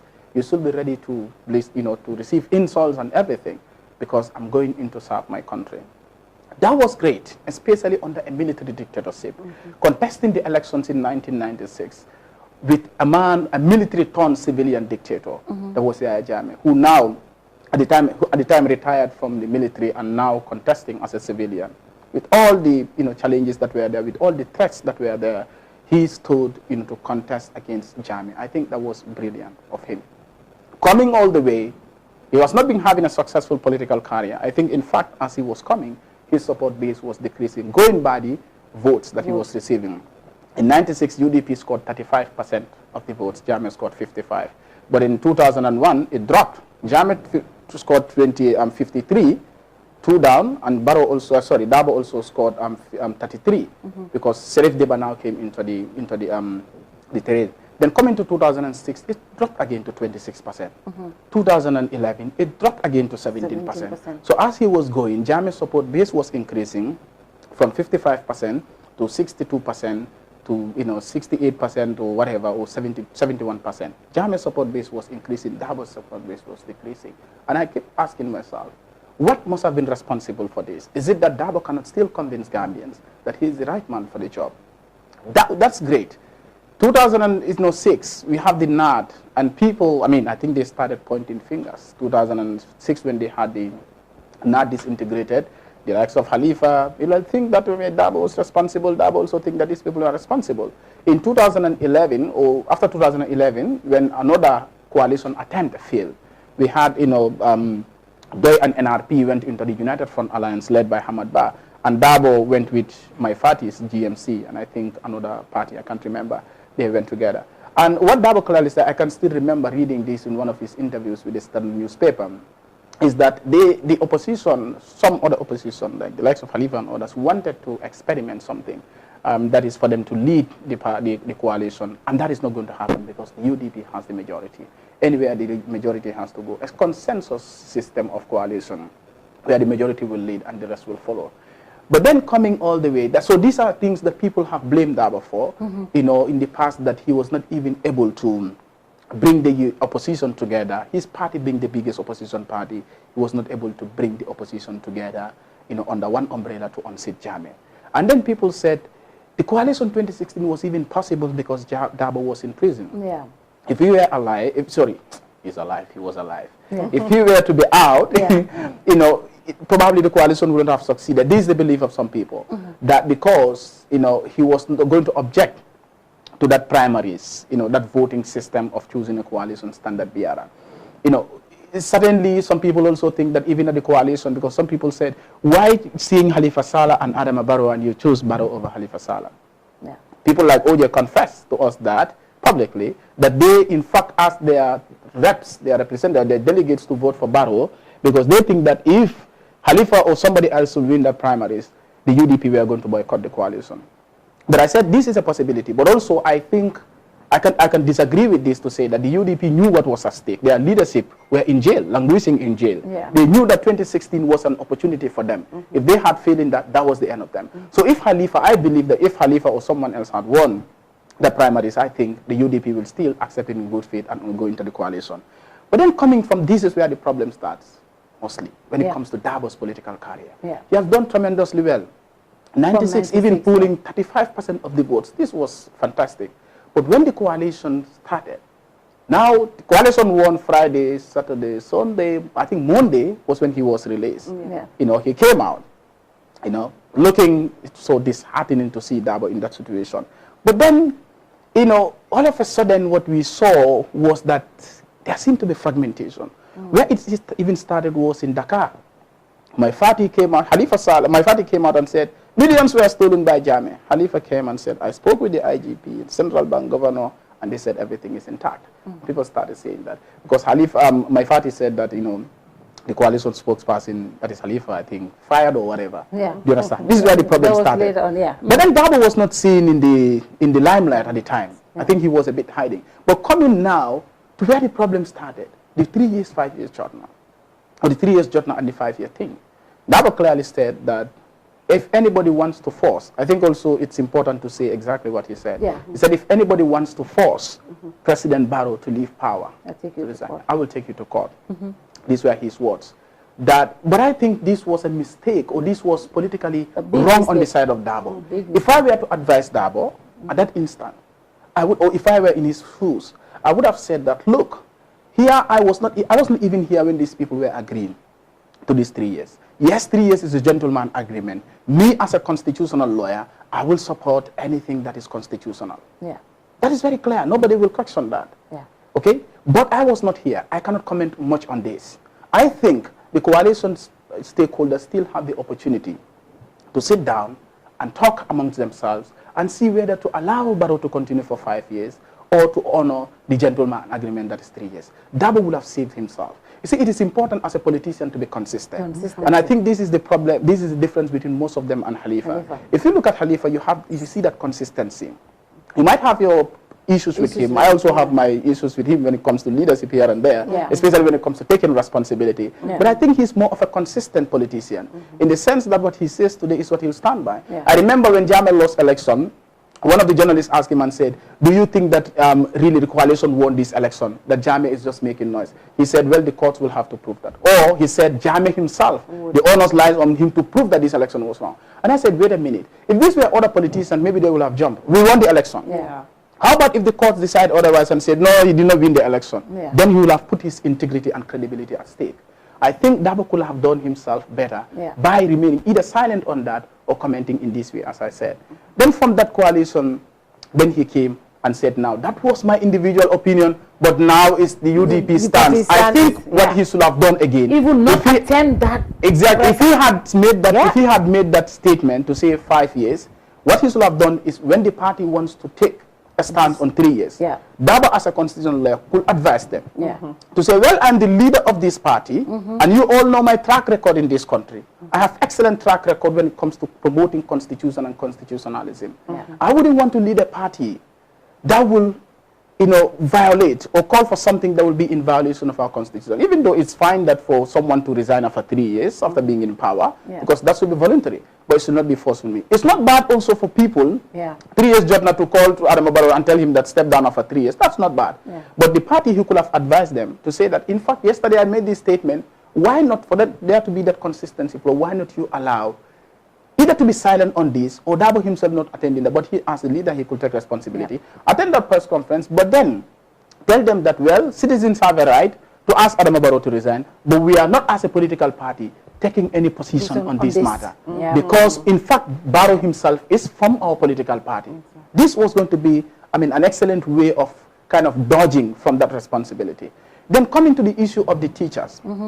The teachers, when they embark on strike, fully we remember Darbo said that to them that, well, if you cannot go back to the classroom, and he had discussion with them after that, you know, nothing was working. He said, if you cannot go back to the classroom, we'll find retired teachers to come and teach. I think this was also not good. But the same Darbo again came after when issues, no, things are not working fine with Barrow, and said in a meeting that teachers, when I come to power, I will improve your welfare, improve your salary and stuff, and all that not. So you see that inconsistency. And then also coming again, I mean, one of the statements he made was, you know, the Sarahules. I think there was something that he made mention of the Sarahules. That was also not, politically, that was suicidal. I think he should have been advised better to avoid that. Do you understand? So that was also not bad. And it seems like people are like, is this the leader that we want? Do you understand? Also, but I think the other side of him, Dabo as a politician, I see him also, you know, taking responsibility in some instances. I give an example of, you know, Jobate, the former justice minister, when he was invited, you know, given the platform to talk. And people raised concerns, even among the UDP supporters. A lot of people were concerned about that. They raised their objections to that. And that was a sign of leadership on his part. He came out and apologized and took responsibility. I think that was brilliant on his part. It even showed to some people, even some critics, that, well, here is a man who is willing to accept where he has gone wrong. I think that was a good step. But I think also, I mean, even when going for the tour, the last tour he had, waving at the NPP supporters in Bara, making that tweet to say that we are not enemies. In fact, today he reiterated that we are not enemies, we are competitors. This was a powerful statement that he made there. Also, the issue of reassuring Gambians. I think he went to Foni where he made mention that, you know, what have you people done to me? In fact, I'm no more Gambian than you people. I think those messages are kind of reassuring. And we are also seeing him going to meet influential families or people or households in Foni and Combos and the surroundings. He's also doing that, which also is a sign of, you know, him bringing that reassurance that you said. But then also people could question, well, what is he doing all this? Is it for political reasons right now? Do you understand? People question this. I think also the documentary brought to light, and you know, that's also a political capital for him. But still people are also questioning that, why now? All of a sudden, just before, 2 months before election or 1 month before election, and you're bringing that. But it also, I've seen also the reaction from people when you posted that on your page. Some people, one of them in fact said that, I regretted all these things that I've said bad about this man. I've not seen, because I think also it's important that these things happen, because people have not also known Dabo in that aspect. For me personally, I don't know much about Dabo as a lawyer. To be honest, if you tell me the best lawyers in this country, I wouldn't count Dabo in the past. I didn't know much about him. I didn't know much about him. But with that documentary, especially the 81 Kun, standing for the vulnerable, this was also the most important part of the documentary. I think this is the most intriguing part for me, that he stood for the vulnerable, the people that could not even afford legal consultancy fee or whatever. He stood for them out there to help them fight justice for them. I think this speaks tremendously of him. But like you said, he has done good legally, politically too. He has done some good things. And I wouldn't say that he is not necessarily the good leader that I will not say good, bad leader. In leadership, they tell us that there is no good and bad leader. You know, well, it depends on who, you know, the leader is and who the people that he or she is serving. So, but I wouldn't say that he is not the leader that we deserve. I think he made some political mistakes. You know, that he could work on. But then it's a daunting challenge for him, especially the reassurance part, that this country is so polarized. If today, for instance, we say December 5th, Dabo is declared the winner, he's going to #1 Marina Parade, even though Barrow's term will expire January 19, he will still have to be patient and wait for Barrow to pack and go to Mankamankunda. But the first challenge that he will have as a leader when he goes to State House, right on his desk, is to how to unite this country, how to unify this country. Because we are seeing, even currently, the incumbent doing that. I think that the incumbent is dividing this country more than any party. Ethnic groups being invited at State House. Just 2 or 3 days ago, the Serer community was invited at State House. So that's why I said any leader that is to come, be it Khalifa, be it Esa, be it Ibrahim Jame, be it Mama Kande, be it Dabo, the most important challenge or the daunting task or challenge that you have ahead of you is how to unite and in this polarized country, how to unify the people of this country, how to reassure Gambians, especially Dabo himself. Khalifa might not face that challenge. Esa might not face that challenge. Mama might not face that. But I think Dabo has that challenge. So how to unify, how to reassure Gambians that we all belong to this country.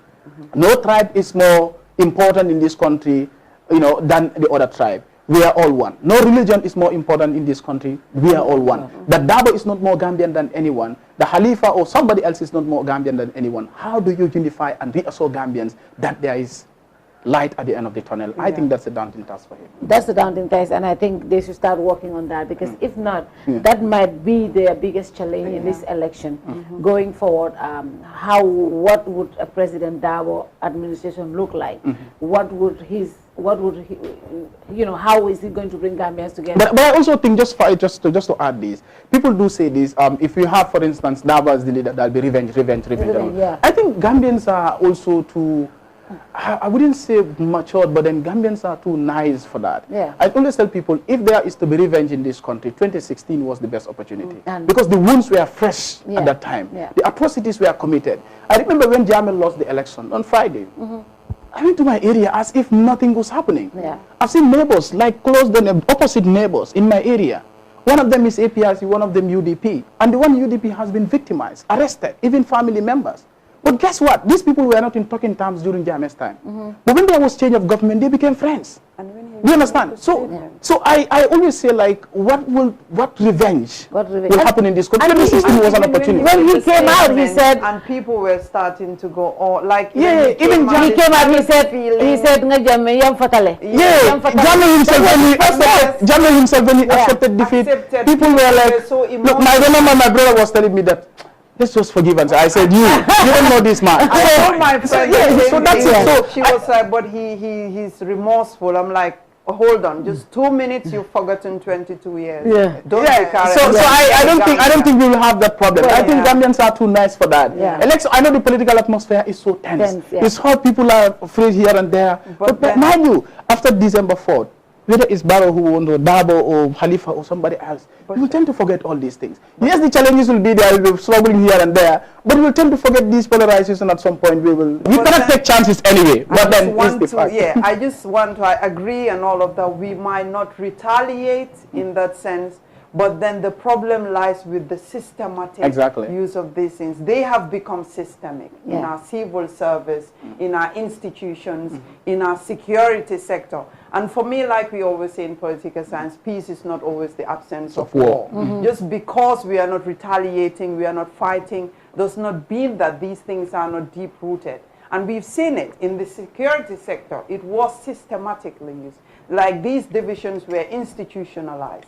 In the civil service sector, these divisions were institutionalized. They were made okay. We saw high levels of nepotism in this country with its basis in these divisions we have. So if he comes in, I agree with everything that you say. Gambians might not necessarily retaliate. Vengeance, we might not see it as like an uproar, but then it could be used in such systemic ways that will be disturbing. He has a lot of damage control to do. So I'm just saying that be proactive if he comes in. Not to say just because we don't have an uproar that these problems are not there. He still has work to do, regardless of whether there's an uproar in the country in response to his win or not. That's interesting. So finally, before we go, today the party leaders signed the code of conduct with the IEC, and they were all there. I think 4 party leaders were there. I think Khalifa was not there, and the President Barrow and Mama Kande, but the others were there, but their representatives signed. What is this all about? What is the code of conduct about? Yeah, so the code of conduct has been facilitated by Dr. Ibn Mohamed Ibn Chambers, the former special representative of the UN Secretary General for West Africa and the Sahel. We've all seen the influential role Chambers played during the political impasse in the Gambia in 2017. He was so instrumental. He loved this country and has been doing a lot for Gambia. So together with International IDEA, that is the International Institute for Democracy and Electoral Assistance, they have brokered this, able to meet the political party. I think it was a 2 weeks of job, trying to get to these party leaders, trying to get this MOU, code of conduct together to get them signed it. And the code of conduct basically contains up to 15 points, I think 14 or 15 points. And some of them, I can't remember all, but one of them include making sure that they respect, they themselves, do not use inflammatory languages. Their supporters also, they support the party also, and the supporters do not resort to violence. That this election will be conducted in a peaceful atmosphere. Also, to accept the results as will be declared by the IEC. But if anyone has any issues, you can take judicial measures. Yeah. Also, one of the points there is vote buying, that none of them will engage in vote buying, even though some people raise that and say, well, vote buying, how do you ensure that? But then, so the leaders themselves who were there, Dabo himself was there, Esafal was there, Abdullah Jame was also there. Khalifa was not there, but later the document was taken to him. I think he was in other engagements. He signed the document and returned them. Mama Kande was represented by the deputy party leader, Mr. Kerr. Barrow was also represented by the Minister of Trade. I think Minister of Trade, something, I can't remember the name. That is Minister of Trade who represented him. They signed on their behalf. But the party leaders... Why would the minister... No, this is partisan politics. Why would a civil servant or why would a minister represent Barrow? It's utterly ridiculous. It's not right. It's not right at all. It just shows you the... Not a criticism, but just shows you the massive dysfunctions in our democracy by the incumbent. So that is just a slide. But these are political parties. Representatives should have been there, not a cabinet minister. Somebody from the party. But then, they did not sign because the party leaders themselves have to sign. So that person is there. It's left for them. So I think the documents will be taken to Barrow wherever he is in the store for him to sign it. So, but those that were represented also signed somewhere. All of them committed themselves. I was glad when Dabo spoke, when Esafal spoke, when Jame spoke. They all renewed their commitment to ensure there's free, fair, and transparent election in this country. But somebody like Dabo, I think, also signaled the IEC to be a fair referee in this game. Ali Mamanja was there to say that, don't worry, we'll be a fair referee in this. But one of the concerns raised by both Jame and Esa, especially Esa, has to do with this, it's not enough for them to just go and sign these things. It is for there to be a proper monitoring to make sure that these candidates and their party supporters abide by this code of conduct. It will be a waste of time, resources, and energy for them to come sign this document. At the end of the day, none of them abide by them. So I think that is the main concern. And they raised that in the presence of the Ibn Chambers and all those people, the dignitaries who were there, that they should make sure that this thing is implemented to the latter. They all reassured the Gambian people that we will have a peaceful election, which is so encouraging. But that was also part of the IEC's requirements, all the documents. There was a document that the code of conduct parties that candidates had to sign as well as part of their nomination. In fact, some of these parties they already said they already have code of conduct in their party. So it's a matter of seeing how to synchronize these. Even in our electoral law, we have those issues there. So I think it's a matter of synchronizing them to see how we can have a peaceful election. It's a good step because it's historic in this country as well, having all these parties. It would have been nicer. I think Barrow, in fact, should cut his straw and come just to sign this and go back. It would have been more reassuring. Having all of them on the platform to sign this document, that would have been the best. But can I just come in there? Gonna be the party spoiler, but I genuinely, it's good. It's a symbolic gesture and a symbolic document, but I believe it's largely academic because the issue of voter buy-in, we know for certainty it's going to occur. It is going to occur in this election, and that's why they're talking about monitoring. So yes, there is this document that is signed.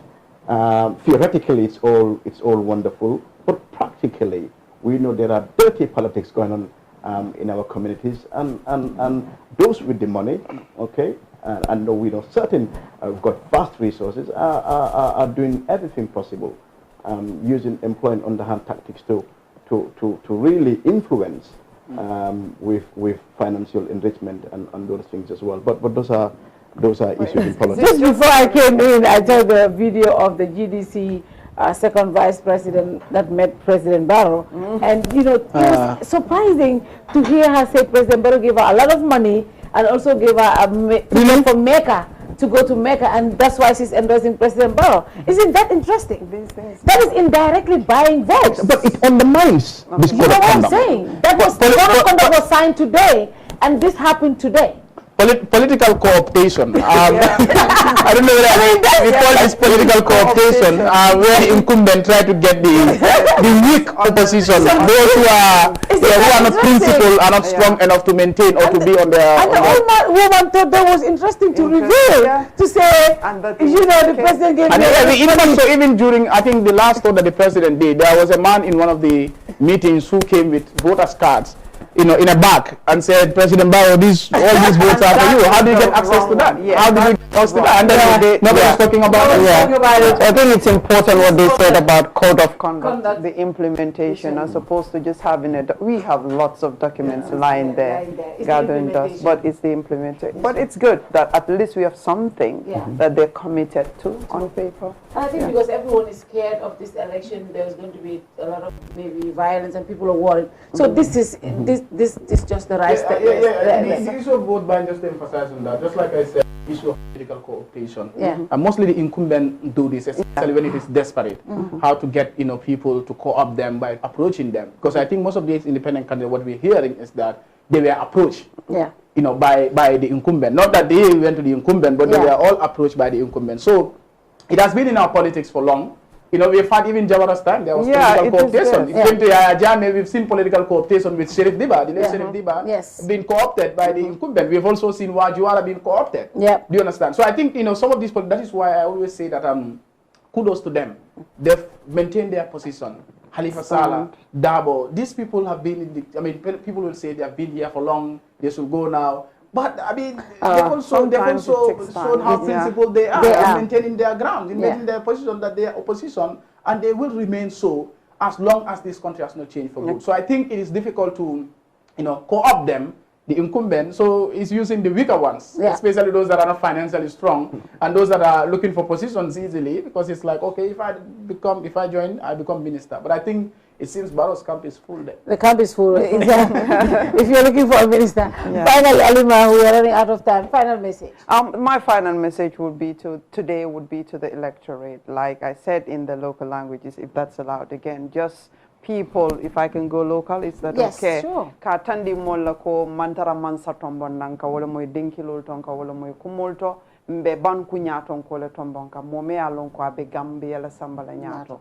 So kana fendol ke komboki olofi duñ don wax rek fum ne ni nekkuñ di tana mbuur njiit la ñoo tana njiiti Gambia nañ make sure kuñ fum ne ni juróom benn nit rek lañ am ci political platform bi nañ leen déglu gaay luñ ñu amal nañ bàyyi attaquante bi ñoo def a sabotage bi nañ déglu luñ amal Gambia du benn boor rek ñu ñaan jaama ji sax fi ñu vote ci jaama inshallah. Ablaye, final message. This election 2016 was unprecedented, but it is also unprecedented in different ways. There is so much at stake. The trajectory of our democracy is at stake, so we can either go one way or the other. So I think we've got difficult. So when we go to the polls on the 4th, I think Gambians need to vote wisely. We need to vote for the future of our country. Otherwise, we'll come back here years from now, and we would have regretted our decision. So whoever we vote for, and everybody has a franchise. You have a right to vote for a candidate. That's your franchise, and it's fundamental. But it is important that we vote wisely. We vote for candidates that can transform this country. I'm going home now. There's no electricity. When we have electricity today, there's no electricity. Not only electricity. So yesterday, for example, I took a taxi to work and taxi back because there was no fuel. Electricity is absent as well. And there was no water. So we didn't get water until around midnight or close to that last night. 56 years or more or so after independence, we're still here. Basic stuff. It's about time we get things right. Okay? We cannot continue to make excuses anymore.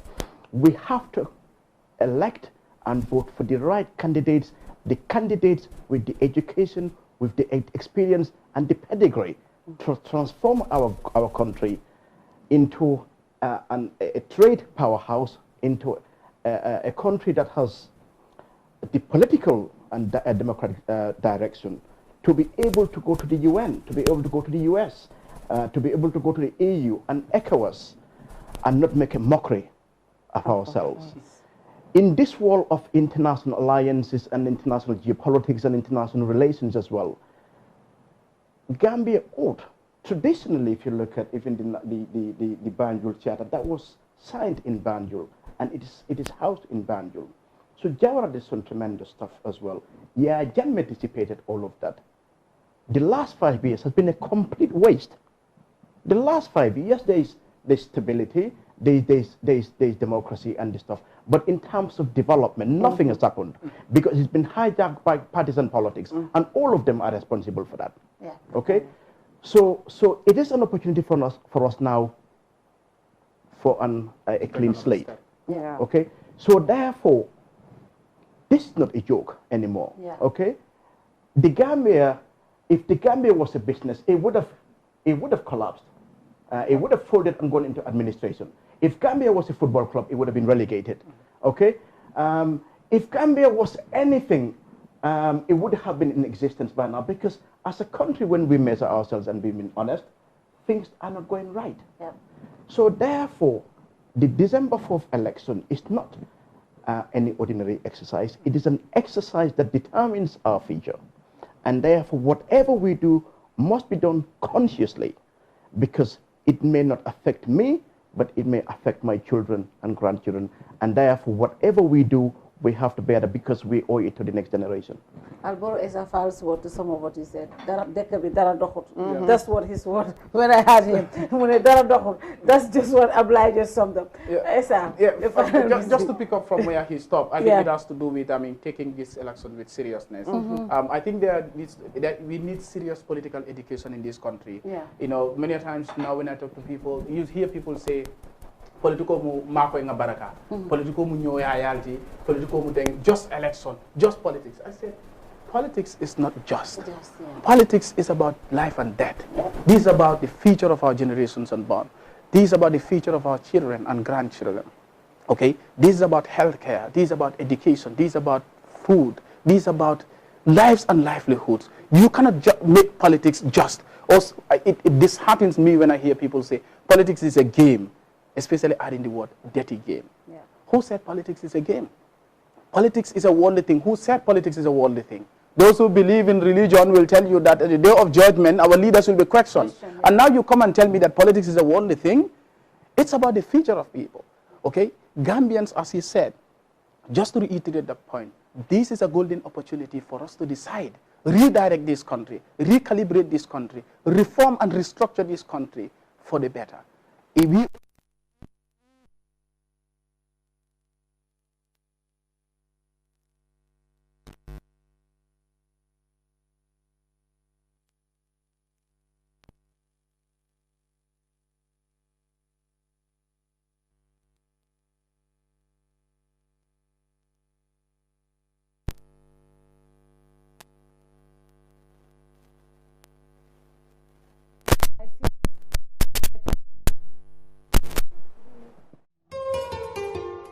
December 2021, one of the Gambia's most crucial elections is here. At Kerr Fatou, we got you covered. Our team of credible and knowledgeable analysts will bring you exclusive analysis of the event step by step and ballot by ballot coverage. They will be joined by reputable studio guests to help analyze and break down key ballot issues to meet your needs. As candidates battle for the soul of the Gambia, our team of panelists will get you the information you need to make informed choices. Join our coverage Race for the State House every Thursday at 6 p.m. You decide, we got you covered. Your voice, your ballot with Kerr Fatou.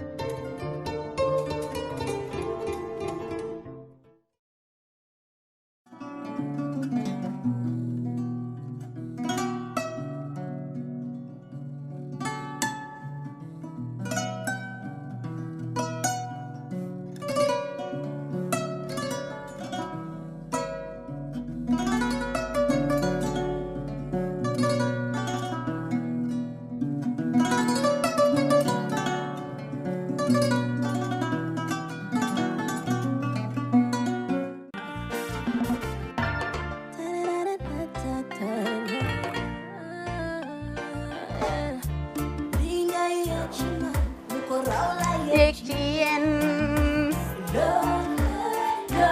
love like fire waaw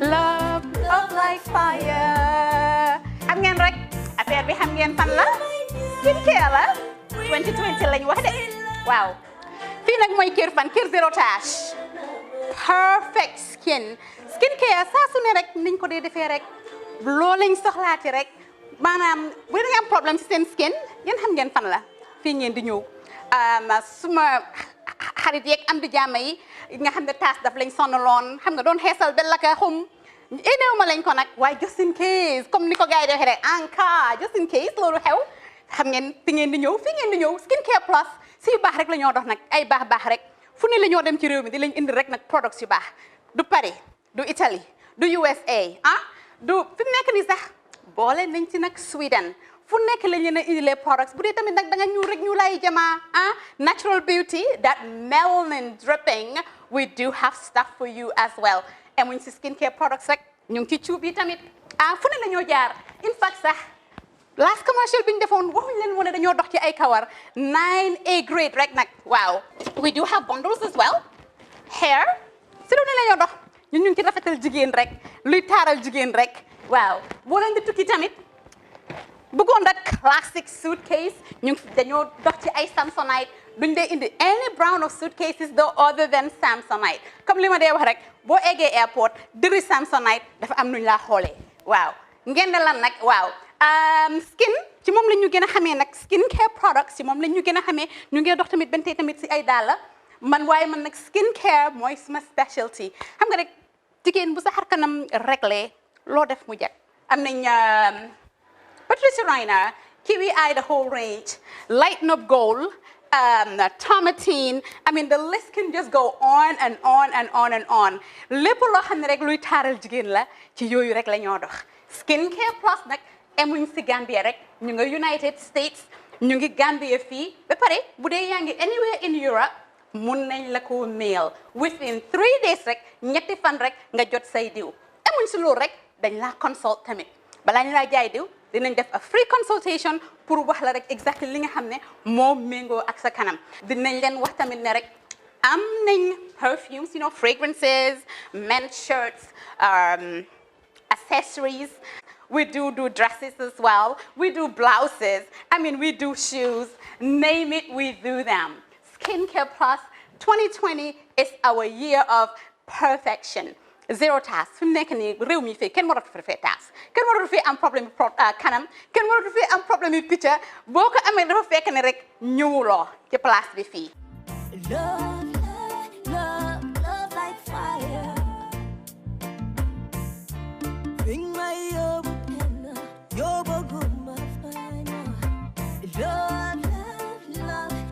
like fire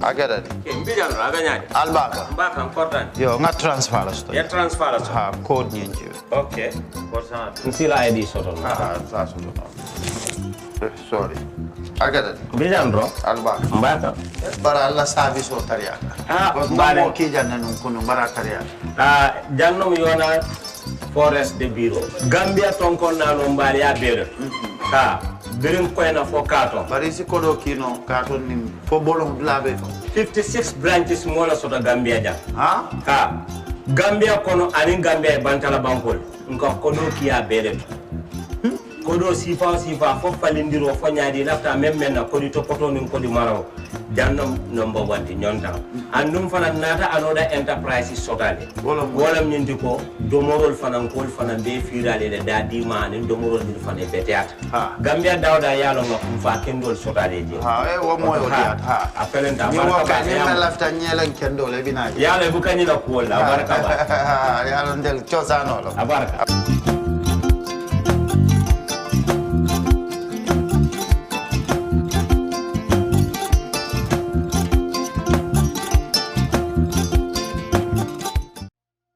We live in a day and age where technology is creating a world without borders, filled with unlimited potential to improve the lives of the people around us. Innovarex Global Health ushers in a new way of leveling the playing field with increased access to quality healthcare services delivered at your doorstep. Our qualified professionals are equipped with state-of-the-art point-of-care testing technology to conduct tests such as kidney function, liver function, electrolyte tests, body composition, hemoglobin, A1C, and many more services with the highest efficiency in delivering results. The addition to our flagship Wellness on Wheels, more fondly known as WOW Delivery Service, brings the entire clinical experience full circle. IGH has remained committed to creating the future of healthcare delivery. Gone are the days of sending loved ones outside the country for basic medical services. Innovarex Global Health offers a new peace of mind and takes pride in delivering the quality of care we all deserve.